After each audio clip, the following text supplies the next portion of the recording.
Hi guys, welcome to Around the Table, where we've been discussing Twin Peaks Series 3, and we are now up to part 17, the penultimate episode of the series. And I'm really happy to be joined by Mel for this one. How are you, Mel? I'm good, thank you, Frank. How are you? Doing great. Good. Really nice to have you here. It's really nice great. to be here, thank you. I'm excited. So let's get going with part 17, straight into it, Mel. Yeah, absolutely. And set the scene a wee bit for us here. Yeah. So we've continued from 16, obviously, pretty much straight on, I think, really, because it's just after, I think, the part where we're in Gordon's office with Albert and Tammy, and Gordon's still holding a gun. So yes. It must be just after the events of Diane Culper trying to kill him. Yeah. So he's still got the gun. But it's interesting that Gordon makes a confession to Albert, and said, I've been holding this back for 25 years and haven't told you. Yeah. That Briggs, him and Coop were concocting a plan to capture what he called Jowday back in the day, morphed into Judy. Yeah. So we get this kind of a tiny little background about that. So this scene has quite a lot of exposition in it. It does, really. Unusually. Yeah. In fact, this whole episode does, really. Yeah. Yeah. Like they're getting everything in before the last one. You know, they're trying to answer as many things as possible. Exactly. You know? There was just something interesting, actually, about the whole Judy thing, because I looked up what Jowday meant after that episode, and there's lots of different kind of definitions of it, but one of them is like to explain or the answer, and I thought that's really interesting because he's explaining like we said about the exposition, so he's explaining, but then it means like the answer or the conclusion, or and I just thought, that's really interesting. It is. Yeah, it's like, is she the answer? Or whatever. Is she even a person, or is she or is she just, does she represent the answer to the whole of Twin Peaks? That's what I thought when I heard. Because the creature that we see from the experiment, which is supposed to be her, I believe. Yeah, I've heard that is. She's quite androgynous, almost like both sexes. Yeah, absolutely. So it's intriguing. That whole thing was, that part as well. I was fascinated by that. Yeah. The box, the glass box and everything. Yeah. But it's interesting. And then he gets a call. Gordon gets a call from the hospital. Yeah. And yeah. And telling him, it's really funny, his reaction to it as well. It tells him that, like, Dougie has left and is heading for the sheriff's department, I think it was. Yeah. And he goes, Dougie is Coop? What the hell is this? What the hell is this? He's great. His one-liners are fantastic. In fact, he got some great dialogue in this, didn't he?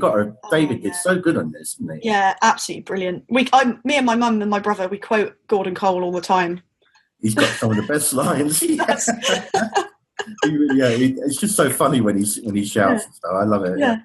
So anyway, that's now the plot's really rolling now. Absolutely, They know where he's headed to, and now they go, now things are getting, Yeah, and this is only the first 5 minutes of the episode. There was an awful lot going on there that sets things up. Yeah. So that's just one scene, about a few minutes, and there's so much that's going on there. And then Ben gets a call to come and collect Jerry. Yeah.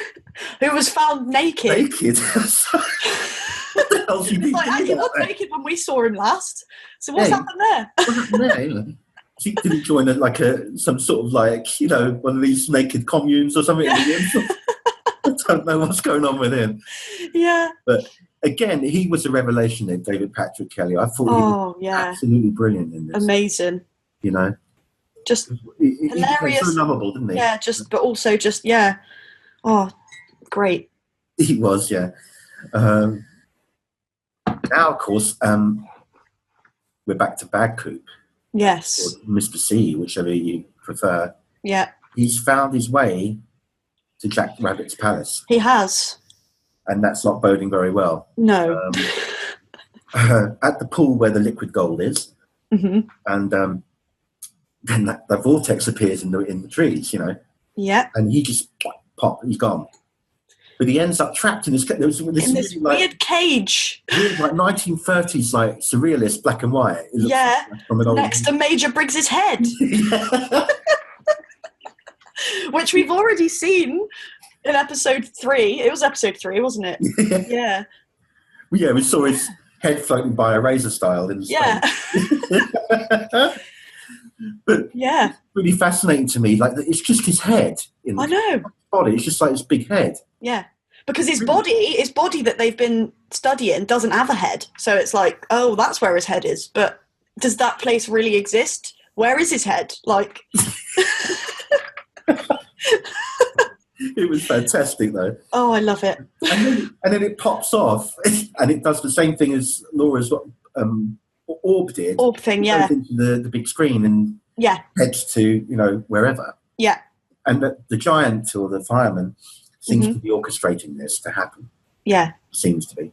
So it gets blown out by that big like trombone thing or whatever it is. Yeah, it does look like some sort of instrument, doesn't it? Brass instrument, yeah. And off he goes. Off he goes into the ether, and then he appears. Lo and behold, outside the sheriff's department, and you think, oh, shite. Yeah, this isn't going to end well. Yeah, exactly. But no, he's made it. He's there before Cooper is. Oh no. You know, all hell's going to break loose. Yeah, and it does, of course. Yeah. But he meets Andy outside. Andy, yeah. And he's like, we were just talking about you, Coop. Yeah. He's like really pleased to see him, and he thinks it's him. And I'm thinking, because Andy had these visions, didn't he? And yeah, exactly. Andy kind of is. He's got knowledge that other people don't have because of what he was shown. Yeah. Yeah. So he knows really that's not the real Coop. He must do, yeah. Because he was shown 2 images, wasn't he? The bad one and the good one together. Yeah, yeah. And he maybe he's just sort of luring him in under a trap, into being all nice just to get him in there and stuff. Yeah, or I think maybe it could be that he kind of maybe hasn't, subconsciously he knows, but he hasn't kind of processed yet what he saw in that place. And maybe because he kind of, as the episode goes on, he kind of does tend to sort of seem to have a revelation about what's happening, doesn't he? And obviously we'll get into that when we talk more about what happens later on in the episode. But right, comes true. Yeah, exactly. Yeah. So anyway, he goes in. Lucy sees him. It's sort of like, hey, look who's here, Agent Cooper. Yeah. all smiles, and then he meets Frank because he still thinks that Harry's working there. Mm-hmm. No, I'm his brother, Frank. Okay, they introduce one another and head off to his office. Yeah. But you see Andy's face drop from a smile back down to like serious look. I think he's kind of like... Yeah. And when Cooper said, they ask him if he wants coffee and he says no. And I think that kind of tells them something because Cooper would always want. And we later find out that that's the case, Yeah, exactly. So I think by that point they kind of know that something's off. Yeah. Yeah.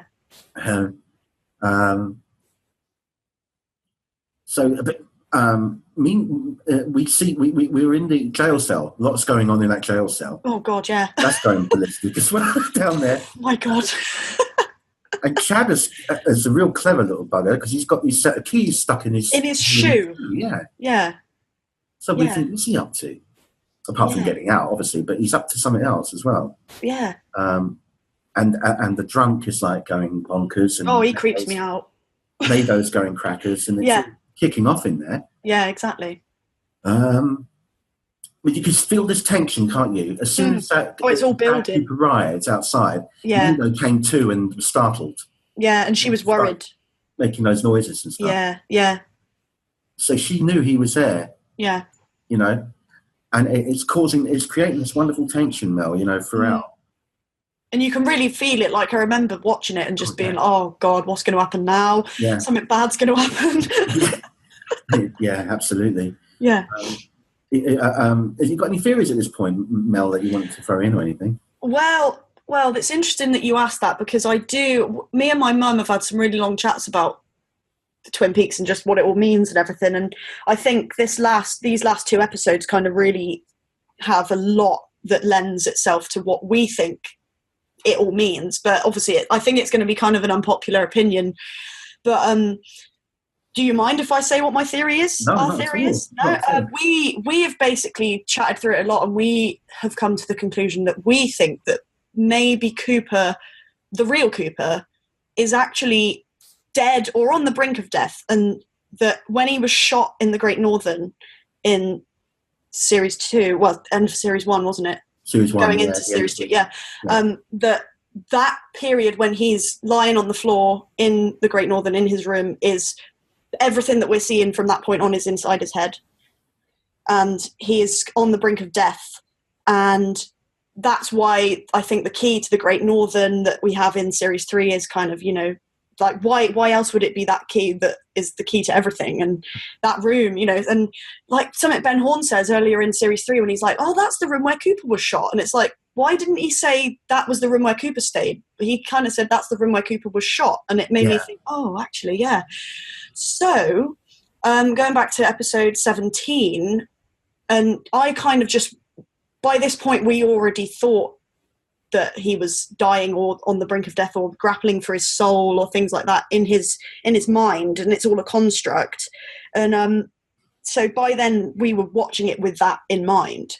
So everything that we were seeing in episode 17, we were looking through the lens of that theory, basically. So I don't know, it's helpful because in a mental construct, anything's possible. So it kind of does explain a lot of the weird stuff that you can't explain any other way, which I know a lot of people think might be a cop-out, but there's a lot of things that add up, like, I think.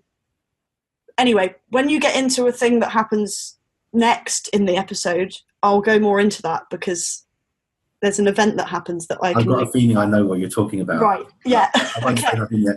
I think we're on the same level. I think I know what you're gonna come up with here. Okay. Yeah, because you just kind of made me think about that, about something that happens a bit later. Yeah. Not that far later, yeah. It's very soon. Yeah. Yeah. But we see Coop sitting opposite Truman in his office. Yeah. And then I think even Truman's kind of like feeling an unease. He is, yeah. He's always got his eye on him. He never lets his eye off him. Yeah, he's definitely suspicious, you can tell. There's something not right. Yeah. Chad, meanwhile, the mean Chad. Oh, yeah. Deputy Chad has got out the cell and has retrieved a gun from a locker. Yeah. He's obviously pre-planned all this quite cleverly. I don't know why he knew he'd be arrested or anything. I don't know. No, why he thought to put a key in his shoe. Yeah, he was well ahead of the game, wasn't he? Yeah. And so he gets this gun. Mm.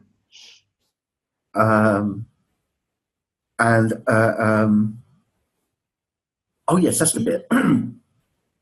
Let me think now where we are.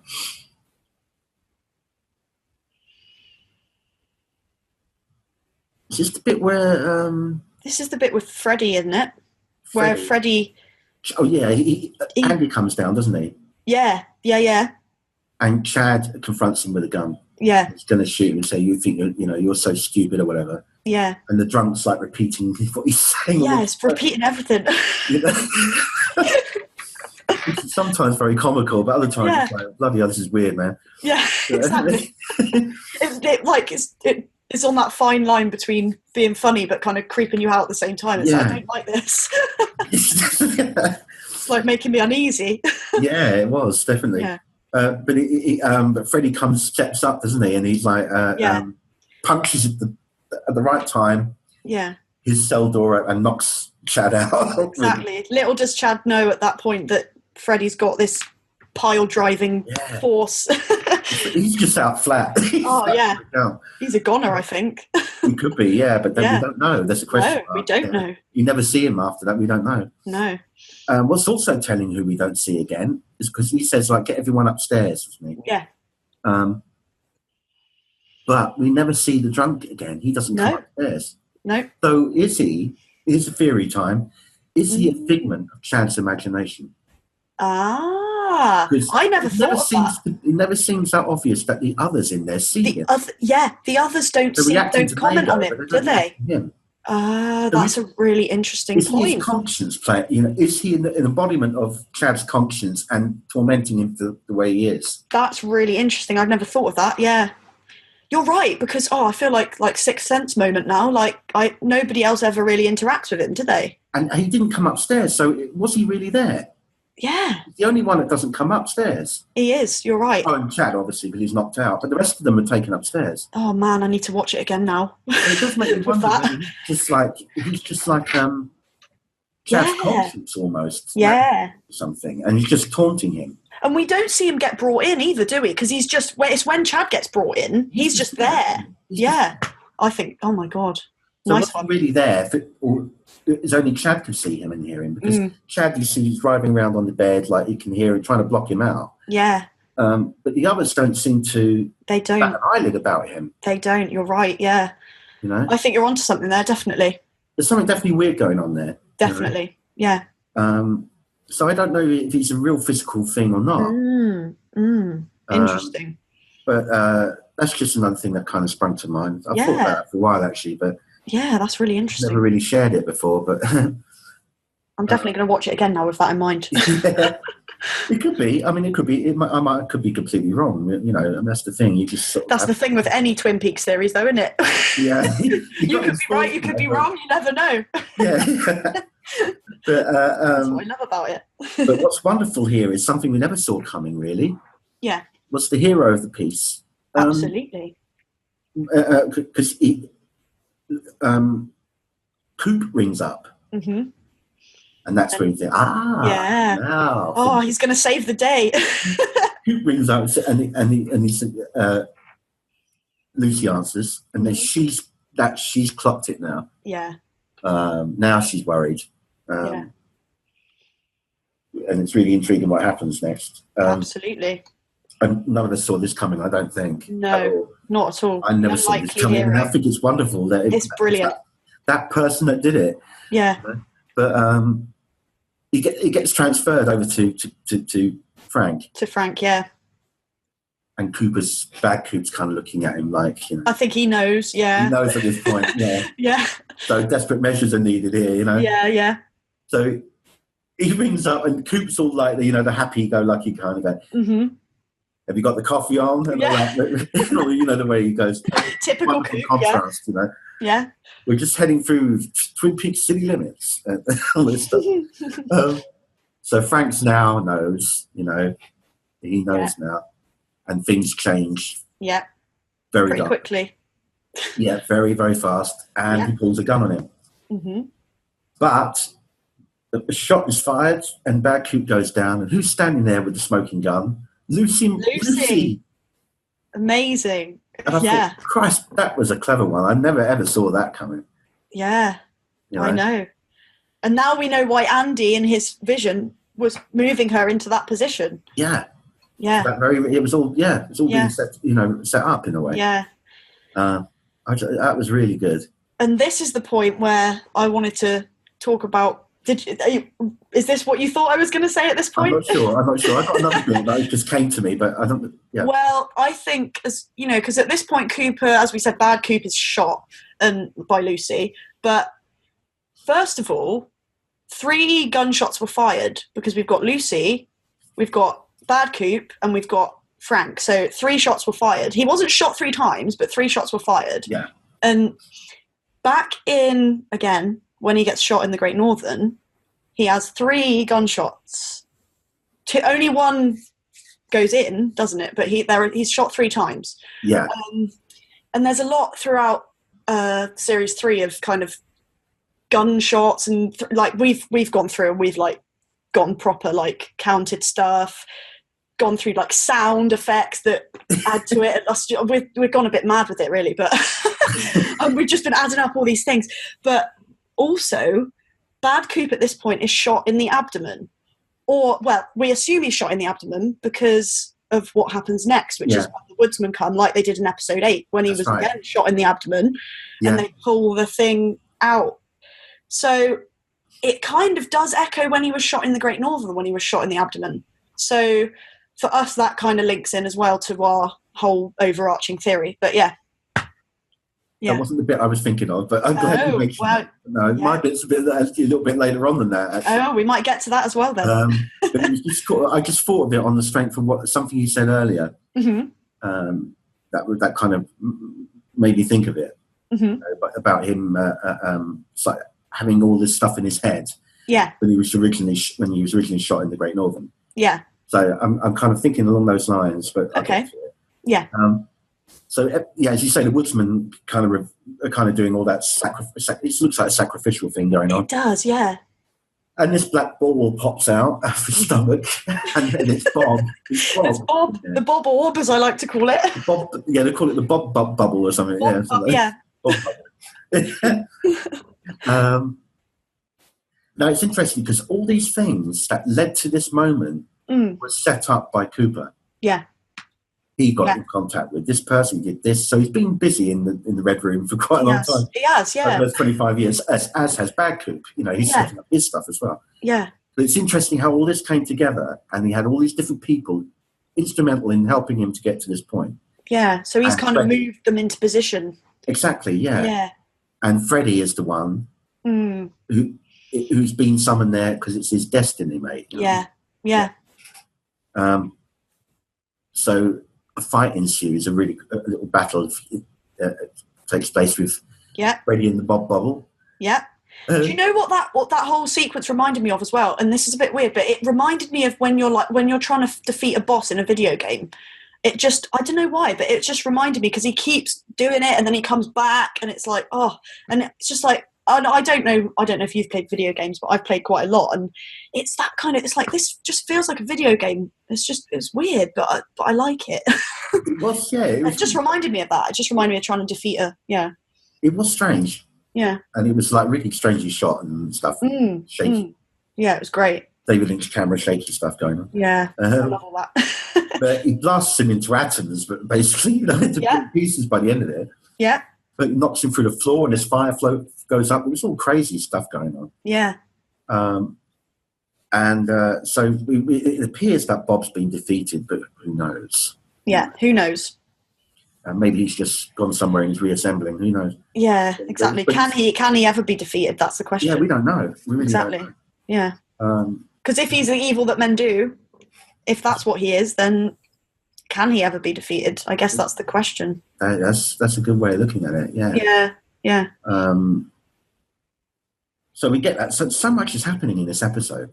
Oh, I know, it's packed, isn't it? Moving along at such a pace, and so much as things being tied up, and things being answered and stuff, and yeah, I was watching it at 3 a.m. when it was first airing, and I was like, I need to breathe. It was a real assault on the senses, wasn't it? It really was. It's like, bloody hell, I need to have a cool off after this. Yeah. But anyway, so Cooper doesn't hang around too much. He says his thank yous and his goodbyes. Yeah. But just prior to that is when things start going kind of odd. Mm-hmm. And this is the bit I was getting onto about the thing you mentioned. Yeah. Because we suddenly see, I don't know if time's stopping or not, because we see the clock like going 2:53 and it's 2:53, yeah, stuck there. So there seems to be like a moment frozen in time at this point.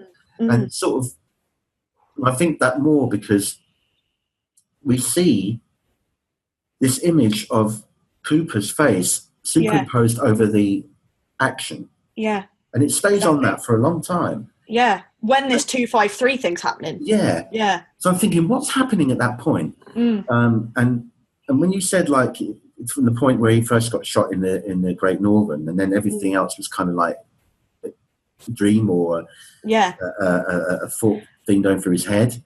Yeah. It's almost like the bit where they show his face like superimposed over the screen. It's like a reflection of a TV screen, and it looks like he's watching as a viewer. Yes, even though it's not, his face is not moving, but So I was thinking of it like that, because there's a bit in Fire Walk With Me at the end. You might remember, I'm sure you remember the last scene with Laura and him in the lodge, and she seems to be watching a television. I kind of get what you mean. Is she watching like Twin Peaks as we are? Yeah, that's interesting. Yeah. So this kind of gave me the same kind of vibe. but again, I'm probably way off. Yeah, but no, it's interesting that you say that, because again, well, the whole 253 thing, obviously, like they say in the show, that it adds up to 10, which is the number of completion, and I just think of completion as meaning death. It's like, and I just think maybe that is what it means, and like you said, and then he says, when he's his big head superimposed, he says, "We live inside a dream." Yes, and obviously, which we've heard before, and then. Yeah, I just think, I don't know. And I think as well, I like to think of it in terms of me and my mum's interpretation as a kind of dying dream. Like, you must have seen Mulholland Drive, like, oh yeah, which kind of, I think, is a similar thing. Like, I interpret that in a similar way, in that it's kind of the dream that she's having on the point of death, if you see what I mean. So I think, I don't know, I just think maybe that's what's happening. And I think there are certain things that add up throughout that could kind of point to that. Yeah. And yeah, the whole watching thing, like you said, as if he's watching what's happening like we are, like he's the audience. So maybe if it is in his head, maybe he is the audience viewing what's happening. I don't know. Yeah. Could be way off, as you say, but because he says that earlier on in this season, we get that line. The one you just said. It's sort of a different version, but you said we live inside a dream, but there was also that bit with Monica Bellucci where she said, "Who is the dreamer?" And we are. Yeah. I think ultimately. Yeah. Yeah. Ultimately, yeah. Definitely. The viewer is. Yeah. Absolutely. So is he just another dreamer, another viewer? Yeah. I don't know. It's It's taking. very... I mean, is it breaking the fourth wall at that point? Is it, like Yeah, like it's kind of trying to say. Yeah, I can't articulate it well enough, but yeah, I agree with what you're saying. Like maybe it's just breaking the fourth wall, saying we're the audience, but he's also the audience, and maybe we're all the audience. Maybe we're all the dreamer. And the whole thing's just dreamt up. Maybe it's in our head. Maybe the place doesn't really exist at all. It's all created in our head. Yeah. Through his imagination, and we just watch. We're just privy to or watching something that isn't meant to be based in any kind of reality or anything. Yeah. I don't know. I mean, that's taking it way, way deep. I mean, that's we could talk about that for hours, I think. But it's also really intriguing about as you say, about the numbers. The numbers that keep occurring in this series, like the 3, the 253.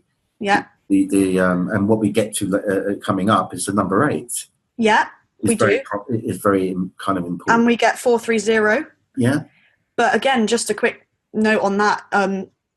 Cooper was actually shot at 4. Well, he entered the Great Northern, his room at the Great Northern at 4:37 a.m. Really? Because he says, "Diane, it's 4:37 a.m." And then he enters his room, and then like a minute maybe later, he opens the door and gets shot. So I'm thinking, well, then you've got the 4 and the 3, so you've got 4:30, and then you've got the 7, and 7 is but. Yeah, going numerology mad here, but I know. But I think there's something in all those numbers, definitely. Yeah, the 3 and the 8, the 3 and the 8 pop up a lot. The 7 pops up a lot. Yeah, 7 is assurance. Yeah. 7, also it's just crazy, really. Yeah, the 7s are everywhere. All these theories people have had about the numbers and what they mean, and yeah. I mean, I'm not a mathematician by any stretch of the imagination, but I definitely think there's something in those numbers. But I don't know if I could ever get my head around it. That's what I mean. We've got a lot of years to kind of write about that. Absolutely. Because I don't think even if we do get a season 4, it's not going to happen next year. No. It's going to take a few years. Yeah, well, it took them like 4 years to get this one. It would take at least that again, if not more. Yeah.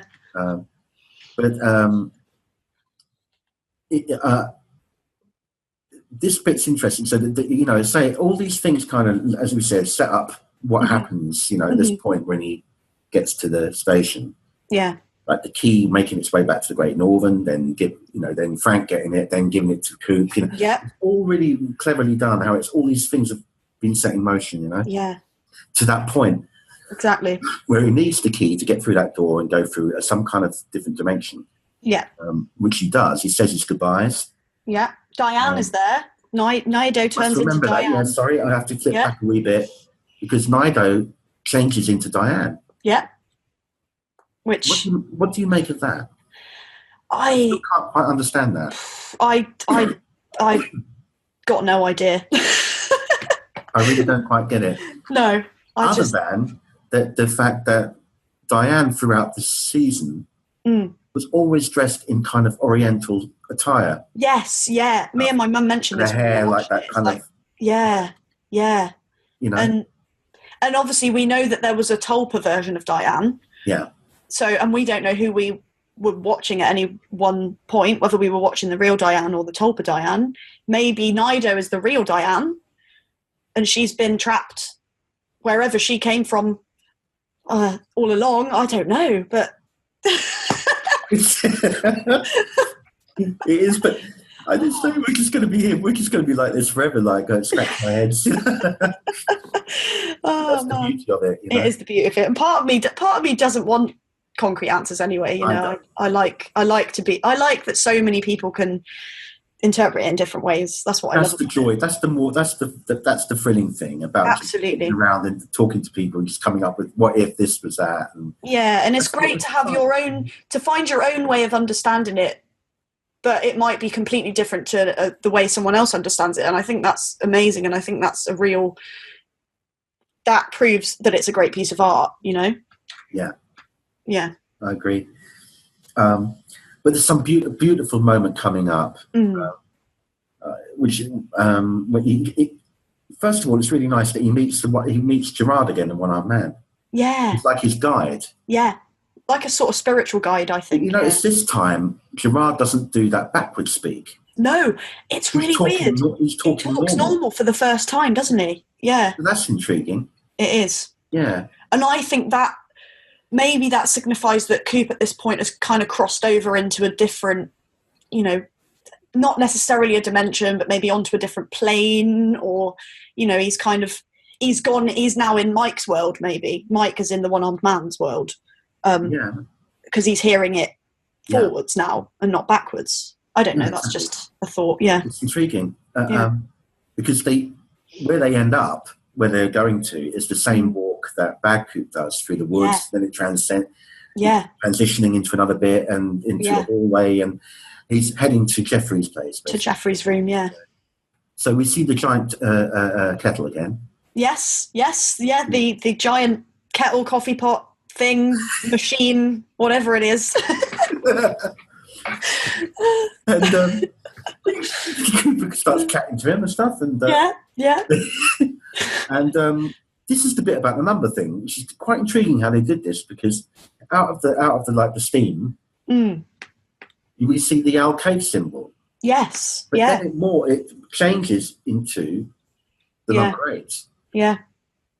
And it's supposed to be like the 8 has got some significance or something. Yes. I haven't read up on it, but apparently it's got a big meaning.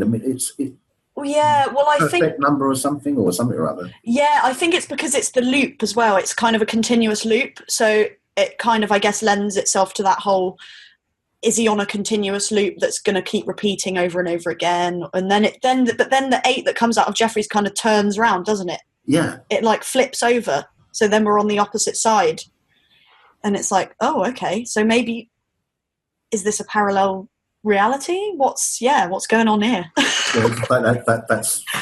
that phrase they say, "See you on the other side." Yeah. Which to me again screams death, but you know, that's just my. But it's intriguing how they did that. You know, having made it change like that, because that was clever. Yeah.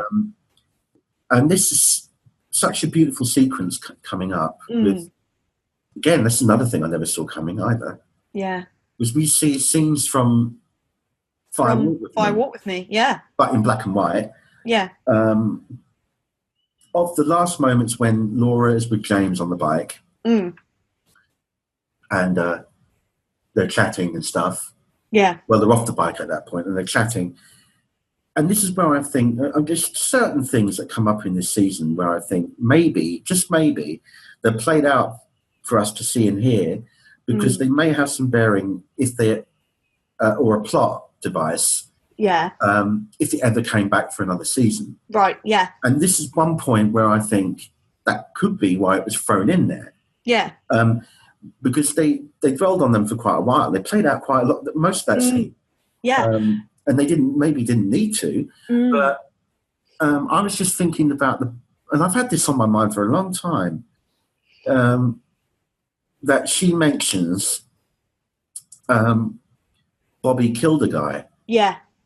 And I keep thinking that if they do more, that might come into it. That's going to come back and bite his ass. Yeah, exactly. Because none of that came out in season 3. No, he was now on actually playing an officer of the law rather than being a bad boy. Yeah, exactly. Is he doing that to cover his tracks from his past and stuff? And if he's a policeman, it won't be like questioned. Interesting. I'm sure there's more going on there than that. Yeah, definitely. Well, interestingly, another thing about the reprise of that Fire Walk With Me scene as well is that there are parts it's not exactly the same as it is in Fire Walk With Me. There are a couple of differences, and especially when she screams, like when she's in Fire Walk With Me, she screams and we're like, why is she screaming? There's no reason, there's no one there. But then obviously in episode 17, we see Cooper there watching, and we're supposed to think. I love that bit because she's screaming at him. That was good. Yeah. That was good. But the actual scream that we hear her do at that point is different than the scream in Fire Walk With Me.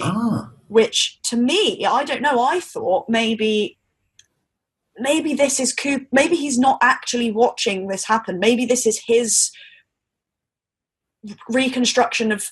Because he knows, because he's been through the case files of what happened, he knows maybe what happened to Laura in those final moments, that final night. But maybe this is his reconstruction of that scene, but it's not the same as what we see in Fire Walk With Me, because that's what actually happened, and this is him kind of thinking, oh, is this what happened? If you see what I mean. I don't know if I'm... I do get you. But, I do understand, yeah. It's just his interpretation of it, you think? Yeah. Maybe. Yeah. Also, there's an extra scene in there. I don't think it was in the movie, was it? With Jacques, Leo, and Ronette waiting for her. That wasn't in the film, was it? No, I think there's a tiny bit of it that it's like, I think it's longer. It's a longer shot, or there's an extra close-up in the new one of them. Yeah. I think you do see them waiting there in Fire Walk With Me for a second, but then you don't go into the close. I can't really remember. It all melds into one in my mind. Yeah. It's definitely. I just sort of just stood out for me a wee bit, thinking this. Yeah, and you're like, oh, was that in it? Yeah. So that was a nice sort of touch as well, you know. Yeah, it was knowing the old characters and stuff. Yeah. And the way they blended it together. That was brilliant. Absolutely blew my mind. That's why they did it. I think that's the reason why he chose black and white, because it hid a few colour template differences, probably, because that was, there's different stock, and there was a very clever way around that to make it, and also black and white. I think maybe if it's a memory, or if it's a it's not in full color, it's not, maybe it's just being remembered. So I don't know. It's just a lot of. It was brilliant. It was really lovely done. Very well done. For me, one of the most mind blowing parts. Even of it. What was more amazing to me than that. If that wasn't good enough, was Cheryl playing Laura. I know, man. Like with the wig on again and the costume, slightly in darkness, so that it didn't show too much detail. But it's just the bloody same. I know. It's incredible. It's just so seamless the way it was done. Yeah, and that was really amazing, that bit. Yeah. Even a voice, she got to got it perfect. Managed to make it sound younger, and all doing dialogue at that point. Yeah. So we know that she just went in and did that. Yeah. But 25 years on, 26 years on, that's amazing. It's incredible, isn't it? I mean, I think this sequence of scenes that we're talking about now are probably my favourite ones in the new season. I love that. I love those parts. I really do.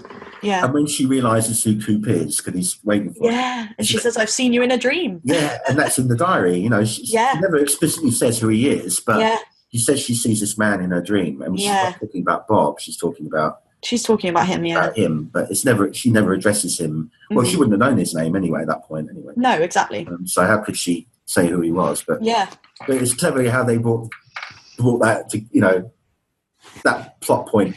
Yeah. Kind of answered it, you know. Yeah. So that was gorgeous. And she takes his hand. Trust happens really quick. Yeah.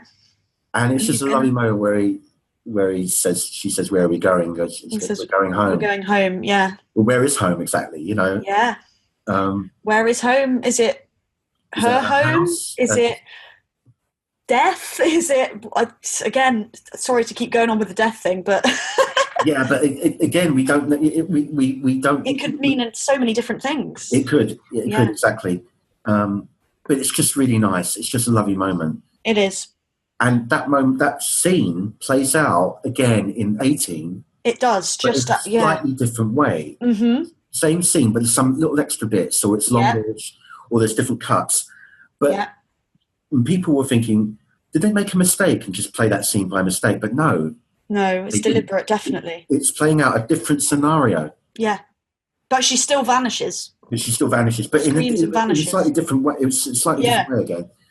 But it works out not so good. You know, there's two different versions.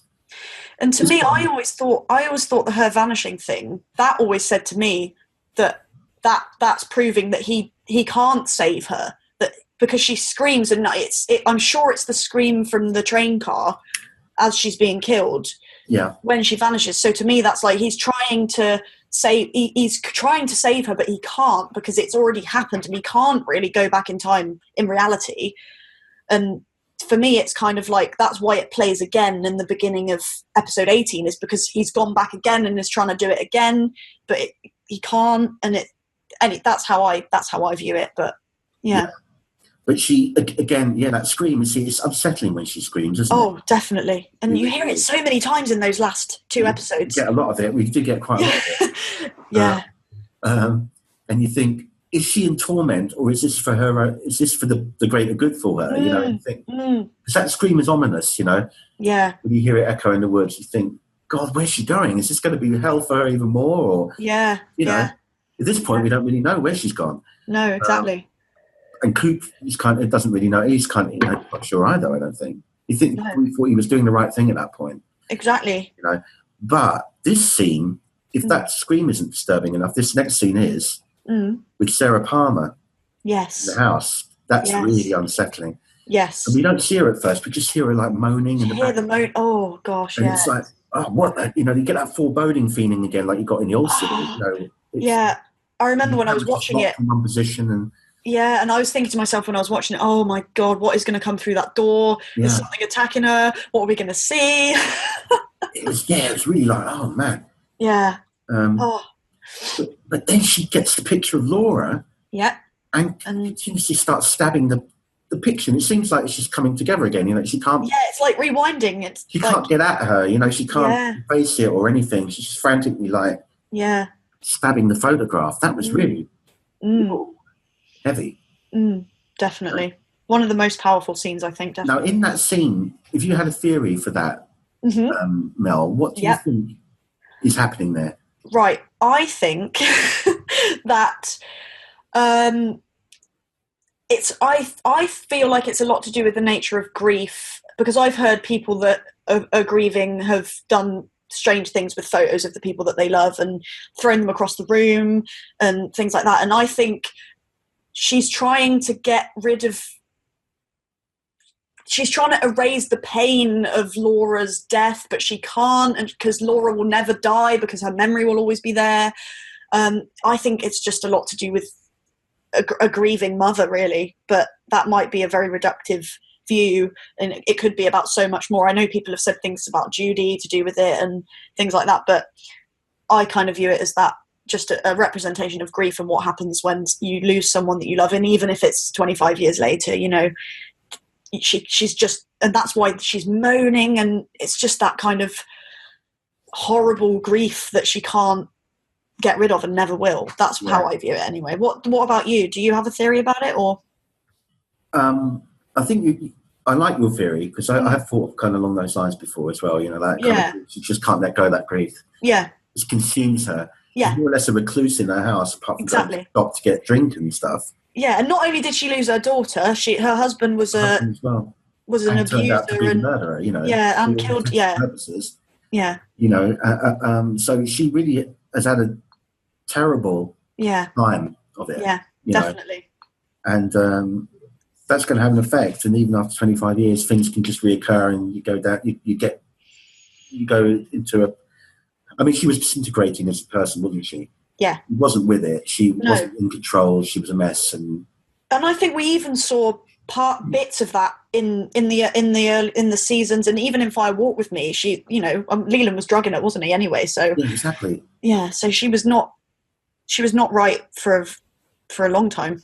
Yeah. No, exactly. It really did torment her.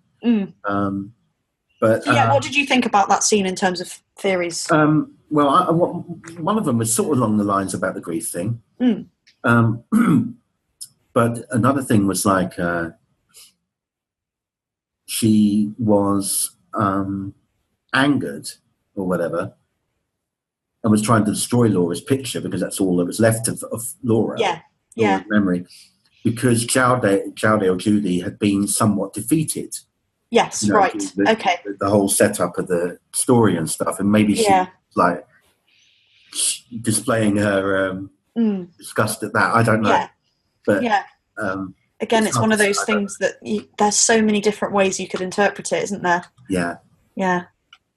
But there's a lovely little scene here where we get the old characters again. Some more characters from this original film. Yeah, yeah. Well, from season 1. Yes. Sorry, the pilot it goes back to. Yeah. So we've had a bit of Fire Walk with Me footage. Now we've got the pilot. Again, never saw this happening either. Mm-hmm. Never saw this coming, but it's wonderfully done. Yeah. And it goes back to the events of how the pilot was set up, really, about the body wrapped in plastic. Yep. Pete's the first person that sees it, Pete Martell. This time round, there's a twist, though. There is. The body on the washed up vanishes. It's erased. Yes. So it actually looks like it's being erased. It sort of goes sort of a little effect. And it's great. So basically the storyline from that point, as far as they're concerned, the murder never happened, and the whole town just carried on as it was. And Pete got to go fishing. And he finally seen him go fishing, But we see Josie in that, and we see Catherine briefly as well. Yeah. It was just really nicely done. It was beautifully done, yeah. And so it's like everything has been erased at that point. She never died. She never got murdered, rather. So what's happening, 25 years on and stuff like that? I'm not sure. But yeah, I don't know. Again, I think that's maybe as a kind of wishful thinking scenario, or just trying to say, well, what would have happened if she hadn't have died? Or, this is in an ideal world, Cooper could have gone back and stopped it from happening and everything would have been fine again. Yeah. But I still think that it did happen, but maybe it didn't. We'll never know. Unless we get season 4. It's so perplexing. And even if we get season 4, we might not know. We never get it's those sort of satisfactory things, is there? And that you can, I do love that though. About it's great, yeah. It frustrates me and I love it at exactly the same time, in equal measure. So so that was a lovely little moment. But again, it's like divided a few fans thinking, what the hell? Yeah. You mean say that she never died and all this and seasons 1 and 2 never happened and all this, Yeah. So you can understand that it would cause a few of course. ripples. Yeah. Yeah.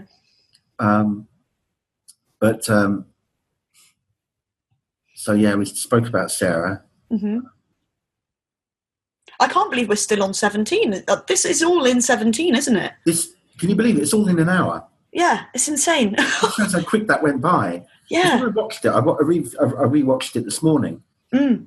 So I can make my notes. Yeah. So I watched it once just normal without making that, and then I watched it again, and then once just viewing pleasure and just enjoying it, and the other one just to take notes. So exactly. Yeah. And then you start seeing different things each time you watch them. It's extraordinary. It is. It's fantastic. But then at that point, the end bit, Mel, we forgot to mention, after Laura vanishes in the woods. Yeah. The woods dissolve into the Roadhouse. They do. And who did you get on stage after? again. Yeah, we get Julie Cruz with The World Spins. Yeah. Which is a very appropriate song to end it. It is. And I remember having the subtitles on and properly reading the lyrics. And I was thinking, that fits. I get that. I get why he's put that in there.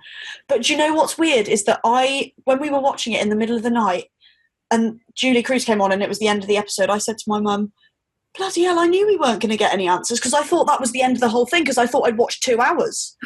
And it was like, and she was like, Mel, there's another hour, And I was like, what? And she was like, yeah, it's only an hour. I was like, God, all that happened in an hour. I thought it was done. I was like, that's the end. That would have been, although that would have been quite a good ending. It would, yeah. But then I'm so glad we had an extra hour more after that. You got another, and that's a very different pace. The last one, compared to this one. Yeah, this one was like really, really quick exposition, blah blah blah. It flew by. The next one is, shall we say, slower. Yeah, when you've watched 18, you feel like you've watched another 4 hours. I know. For me, that's not a criticism. Some people who said it was like watching Inland Empire. Oh yeah. 3 hours worth in one episode. Yeah. But just, there could be worse things, of course. But absolutely, I can think of worse ways to spend that amount of time. Yeah. Have you seen Inland Empire? Yes, I have. I love it. It's although I love it, but it's the only one of Lynch's films at the minute that I feel like I haven't figured out. I feel like for all of his films, I've got my own interpretation that is the way I can understand them, but Inland Empire is the one that I still need to watch another 10 times. I agree. to figure out what the hell's going on, but I love it, even though I don't get it. I've probably watched it maybe 3 times. Yeah, I think I've watched it about 3 times. Not a lot, and I never think that's enough for anything. That's not a lot compared to his other stuff, which I can watch countless times. Yeah, exactly. So, it's the one I've watched least. I find with him and his work, there's always a moment where I have like a light bulb, and there's a certain amount of times that I watch it, and then suddenly I'm like, right, okay, I think I understand it a bit better now. But it does take a lot of watches. I mean, even now we're watching The Return again now, and just it's like we're seeing things that we never saw the first time, or the second or third or fourth time. Yeah, there's always different things like that. Suddenly you think, yeah, how did I miss that bit? Yeah, exactly. Or you watch it with a different sound system, or you watch it with headphones on, and you hear things you didn't hear before. It's like, I didn't hear that the first time. Yeah, there's like these subtle sounds that you miss. Yeah, unless you've got things like that. There's all sorts of things going on. Doesn't help that my speakers aren't very good, so. It's better, I think it is much better viewed with headphones because you pick up on more subtleties with this sound. Absolutely. He loves using sound. Absolutely. I mean, the sound is just as important, isn't it, for him? So, and it creates such a mood, Yeah. But that is part 17. It is. Yeah. Wow.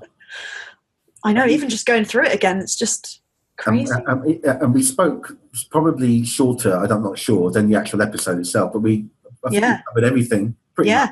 Definitely. I think so. And I loved your theories as well. It's nice thank to you. hear new theories and stuff. I always love hearing people's theories, and I love it when you hear them. They make you think in a way that you haven't thought before, about it. And I know that a lot of people wouldn't want to think that Cooper's dead, and I understand that. And I don't want him to be dead. I love him, but I don't know. It's purely just the way that I understand it, but it's probably not right. Is there a right answer? That's the question. That's it.